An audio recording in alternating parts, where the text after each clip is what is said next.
ಕಾರ್ಯಕ್ರಮಕ್ಕೆ ಮತ್ತೊಮ್ಮೆ ಸ್ವಾಗತ. ಸಿದ್ದರಾಮಯ್ಯನವರ ಈ ಬಜೆಟ್ ಬಗ್ಗೆ ರಾಜ್ಯ ಜನತೆಗೆ ಒಂದು ಸ್ಪಷ್ಟ ಚಿತ್ರಣ ಕೊಡಿ. ಕೃಷಿ, ನೀರಾವರಿ, ಗ್ರಾಮೀಣಾಭಿವೃದ್ಧಿ ಮತ್ತು ಬೆಂಗಳೂರು ಅಭಿವೃದ್ಧಿ ಇದು ಎಲ್ಲದರ ಬಗ್ಗೆಯೂ ಈ ಬಜೆಟ್ನಲ್ಲಿ ಒಂದು ಸ್ಪಷ್ಟ ಚಿತ್ರಣ ಇದೆಯಾ?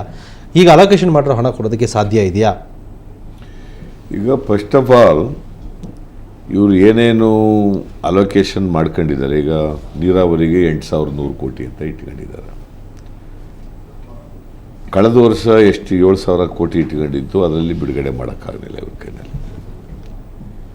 ಹಾಗೆಯೇ ಕೃಷಿಗೂ ಕೂಡ 17,000 ಸಪ್ರೇಟ್ ಬಜೆಟ್ ಮಾಡಿಸಿ 17,870 ಕೋಟಿ ಅಂತ ಹೇಳ್ಕೊಂಡು ಅದನ್ನು ಕೂಡ ಬಿಡುಗಡೆ ಮಾಡೋಕ್ಕಾಗಿಲ್ಲ.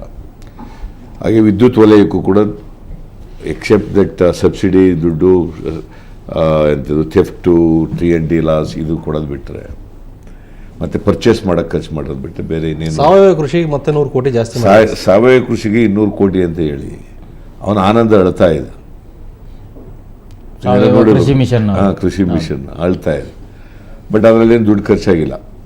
200 ಕೋಟಿ ರೂಪಾಯಿನಲ್ಲಿ ನಾಟ್ ಇವನ್ 50 ಕ್ರೋರ್ಸ್ ಖರ್ಚಾಗಿಲ್ಲ. ಅದು 68 ಕೋಟಿ ರೂಪಾಯಿ, 68 ಕೋಟಿ. ಸೊ ಹಿಂಗೆ ಎಲ್ಲದರಲ್ಲೂ ಕೂಡ ಈಗ ಅವರು ಅಲೋಕೇಶನ್ ಮಾತ್ರ ದೊಡ್ಡ ಪ್ರಮಾಣದಲ್ಲಿ ತೋರಿಸ್ತಾರೆ, ಯಾವುದು ಕೂಡ ರೀಚ್ ಆಗ್ತಾ ಇಲ್ಲ. ಸೊ ರಾಜ್ಯದ ಅಭಿವೃದ್ಧಿಗೆ ಇದು ಪೂರಕವಾಗಿಲ್ಲ ಅಂತ. ರಾಜ್ಯದ ಅಭಿವೃದ್ಧಿಗೆ ಪೂರಕವಾಗಿ ಇಲ್ಲ ಅನ್ನೋದು ಭಾಳ ಸ್ಪಷ್ಟವಾಗಿದೆಯಲ್ಲ. ಯಾಕಂತಂದರೆ ಕಳೆದ ವರ್ಷ 10-11ಕ್ಕೆ GDP ಗ್ರೋತು 8.9 ಇದ್ದದು, ಈಗ 6.4 ಬಂದದ್ದು. ಹೆಂಗೆ ಬೆಳವಣಿಗೆ ಆಗಿದೆ? ಕರೆಕ್ಟ್. ಸಿದ್ದರಾಮಯ್ಯನವರೇ, ಹಾಗಾದರೆ ಮುಂದಿನ ದಿನಗಳಲ್ಲಿ ಅಭಿವೃದ್ಧಿಯ ಮಂತ್ರಗಳನ್ನು ಯಡಿಯೂರಪ್ಪ ಬಾಯಲ್ಲೂ ನಾವು ಸಿಕ್ಕಾಪಟ್ಟೆ ಕೇಳಿದ್ದೀವಿ, ಅಭಿವೃದ್ಧಿ ಅಭಿವೃದ್ಧಿ ಅಭಿವೃದ್ಧಿ. ಇಲ್ಲಿ ನೋಡಿದರೆ GDP ಕೆಳಗಿಳಿತಾ ಇದೆ, ನಮ್ಮದು ಅಗ್ರಿಕಲ್ಚರ್ ರೇಟಿಂಗ್ ಮೈನಸ್ಗೆ ಹೋಗ್ತಾ ಇದೆ. ಅಂದರೆ ನಮ್ಮ ಅಭಿವೃದ್ಧಿ ಎಲ್ಲಾಗ್ತದೆ ಹಾಗೆ? ಯಾಕೆಂದರೆ ಒಂದು ರಾಜ್ಯದ ದಿಕ್ಸೂಚಿ ಆಗಬೇಕು, ನಾವು ಆರ್ಥಿಕವಾಗಿ ಎಷ್ಟು ಸಬಲರಾಗಿದ್ದೀವಿ ಈ ರಾಜ್ಯದಲ್ಲಿ. ಕೈಗಾರಿಕೆ ಬೆಳವಣಿಗೆನೂ ಕೂಡ 6.1 3.6 ಬಂದ್ಬಿಟ್ಟಿದೆ ಗ್ರೋತು. ಓನ್ಲಿ ಸರ್ವಿಸ್ ಸೆಕ್ಟರ್ನಲ್ಲಿ ಮಾತ್ರ 9.6 10.5 ಹೋಗಿರೋದು. Service sector major.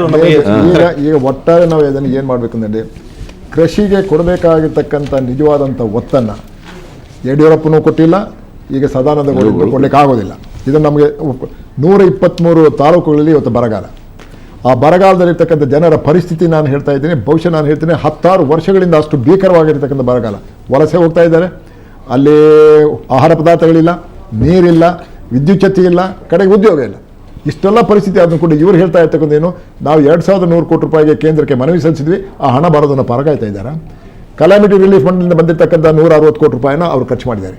ನಾವು 300 ಕೋಟಿ ರೂಪಾಯಿ ಖರ್ಚು ಮಾಡಿದ್ದು, 6,000 ಕೋಟಿ ರೂಪಾಯಿಯಷ್ಟು ನಷ್ಟ ಆಗಿರ್ತಕ್ಕಂಥದ್ದಲ್ಲಿ ಇವರು ಕಳೆದ ಸಾಧಾರಣ ಒಂದು 3-4 ತಿಂಗಳಿಂದ ಏನನ್ನ ಮಾಡಿದ್ದಾರೆ ಅಂತಂದರೆ, ಇವರು ಅಧಿಕಾರದ ಹುಚ್ಚಾಟಕ್ಕೋಸ್ಕರ, ಅಧಿಕಾರದ ಕುರ್ಚಿಗೋಸ್ಕರ ಆಟ ಆಡ್ತಾ ಬಂದಿರತಕ್ಕಂಥ ಈ ಜನ ಈ ರಾಜ್ಯವನ್ನ ನಾನು ಹೇಳ್ತೀನಿ ದಿವಾಳಿ ಹತ್ರ ತಳ್ತಾ ಇದ್ದಾರೆ. ಮತ್ತೆ ಸುದ್ದಿ ನೋಡಿದ್ರಲ್ಲ, ಈಗ ದಿವಾಳಿ ಹತ್ರ ತಳ್ತಾ ಇದ್ದಾರೆ. ದಿನೇಶ್ ತ್ರಿವೇದಿ ಅವರು ರಾಜೀನಾಮೆ ಬಜೆಟ್ ಕೊಟ್ಟ ಮೇಲೆ ಇವರು 2ನೇವರ ಅಂತಾರೆ.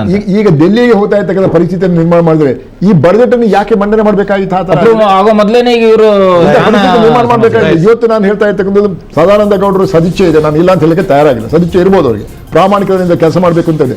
ಆದರೆ ಆ ಪ್ರಾಮಾಣಿಕತನವನ್ನು ಎಲ್ಲ ತೋರಿಸಬೇಕಾಗಿತ್ತಲ್ಲ. ಲೋಕಾಯುಕ್ತ ಅಂತ ಹೇಳ್ತಾ ಇರ್ತಕ್ಕಂಥ ಸಂಸ್ಥೆಯನ್ನೇ ಇನ್ನೂ ಕೂಡ ಅವರು ನೇಮಕ ಮಾಡಲಿಲ್ಲ. ಕಡೆಗೆ 2-3 ಕೇಸುಗಳು ಲೋಕಾಯುಕ್ತ ಕೋರ್ಟ್ನಲ್ಲಿ ಇರ್ತಾ ಇರ್ತಕ್ಕಂಥದನ್ನ ಲೋಕಾಯುಕ್ತ ಪೊಲೀಸರವರಿಗೆ ಕಳಿಸ್ತಾರೆ. ಆ ಪೊಲೀಸ್ನವರು ಕ್ಯಾಪ್ಟಿವ್ ಲೋಕಾಯುಕ್ತ ಪೊಲೀಸ್ ಆಗ್ಬಿಟ್ಟು ಹೋಮ್ ಮಿನಿಸ್ಟರ್ ಮೇಲೆ ಇದ್ದಂಥ ಕೇಸನ್ನ ಹೋಮ್ ಮಿನಿಸ್ಟರ್ ಆ ಪೊಲೀಸ್ನವರೇ ಮಾಡಿ ಅದನ್ನ ಬಿ ರಿಪೋರ್ಟ್ ಮಾಡಿದ್ರು. ಯಡಿಯೂರಪ್ಪನ ಮೇಲೆ ಇರ್ತಕ್ಕಂಥ ಬಿ ರಿಪೋರ್ಟ್ ಮಾಡಿದ್ರು. ಈಗ ಸೋಮಣ್ಣ ಮತ್ತು ಯಡಿಯೂರಪ್ಪನ ಬಿ ರಿಪೋರ್ಟ್ ಮಾಡಿದ್ರು. ಇನ್ನು ಎಲ್ಲಾ ಕೇಸ್ಗಳು ಬಿ ರಿಪೋರ್ಟ್ ಮಾಡೋದಾದ್ರೆ ಲೋಕಾಯುಕ್ತ ಸಂಸ್ಥೆಯನ್ನು ಮುಚ್ಚಿಬಿಡ್ಲಿ. ಮತ್ತೆ ಯಾವ ಟ್ರಾನ್ಸ್ಪರೆನ್ಸಿ, ಯಾವ ಪ್ರಾಮಾಣಿಕತೆ? ಇಷ್ಟೆಲ್ಲ ಬರಗಾಲ ಇದ್ರೂ ಕೂಡ ಕುಡಿಯಕ್ಕೆ ನೀರಿಲ್ಲ, ಜಿಲ್ಲಾ ಪಂಚಾಯತಿಯಲ್ಲಿ 1 ರೂಪಾಯಿ ಇಲ್ಲ, ತಾಲೂಕ್ ಪಂಚಾಯತಿಯಲ್ಲಿ 1 ರೂಪಾಯಿ ಇಲ್ಲ, ಗ್ರಾಮ ಪಂಚಾಯತಿಯಲ್ಲಿ ಒಂದು ಹೊಸ ಬೋರ್ವೆಲ್ ತೋರಿಸ್ಲಿಕ್ಕೆ ದುಡ್ಡಿಲ್ಲ.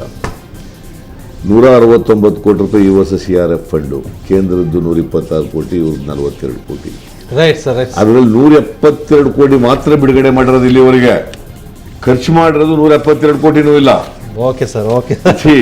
ಈ ತರ ಇರುವಾಗ ಇವರು ಕುರ್ಚಿಗೋಸ್ಕರ ಜಗಳ ಆಡ್ತಾ ಇದ್ದಾರೆ. ಕುರ್ಚಿನೇ ಬಹಳ ಮುಖ್ಯ ಆಗಿದೆ ಹೊರತು ಜನರ ಕಷ್ಟ. ರಾಜ್ಯಾಂಗಬದ್ಧವಾಗಿ ಸರ್ಕಾರವನ್ನು ನಡೆಸಕ್ಕೆ ಆಗೋದಿಲ್ಲ. 356 ಅಡಿಯಲ್ಲಿ ಈ ಸರ್ಕಾರವನ್ನು ಡಿಸ್ಮಿಸ್ ಮಾಡಬಹುದು. ಕಾನ್ಸ್ಟಿಟ್ಯೂಷನಲ್ ಬ್ರೇಕ್ ಡೌನ್ ಆಗಿದೆ. ಕಾನ್ಸ್ಟಿಟ್ಯೂಷನಲ್ ಬ್ರೇಕ್ ಡೌನ್ ಆಗಿದೆ. ನನ್ನ ಪ್ರಕಾರ ಈ ಬಜೆಟ್ ಕೂಡ ಇದು ಸಿಂಧು ಅಲ್ಲ. ಯಾಕಂತಂದ್ರೆ ಅವ್ರ ಮಂತ್ರಿಗಳೇ ವಿರೋಧ ಮಾಡಿದ್ದಾರೆ. 60 ಜನ ಅಲ್ಲಿ ಹೊರಗಡೆ ಇದ್ರು. Okay. ಅದು ಹೆಂಗೆ ಅದು ಸಿಂಧು ಆಗ್ತದೆ? Thank you sir. ಇದಿಷ್ಟು ನಮ್ಮ ಇವತ್ತಿನ ಜುಗಲ್ಬಂದಿ. ನಾಳೆ ಮತ್ತೆ ಭೇಟಿಯಾಗೋಣ. ಕ್ಷಣ ಕ್ಷಣ ಸುದ್ದಿಗಾಗಿ ನೋಡ್ತಾ ಇರಿ ಸುವರ್ಣ ನ್ಯೂಸ್.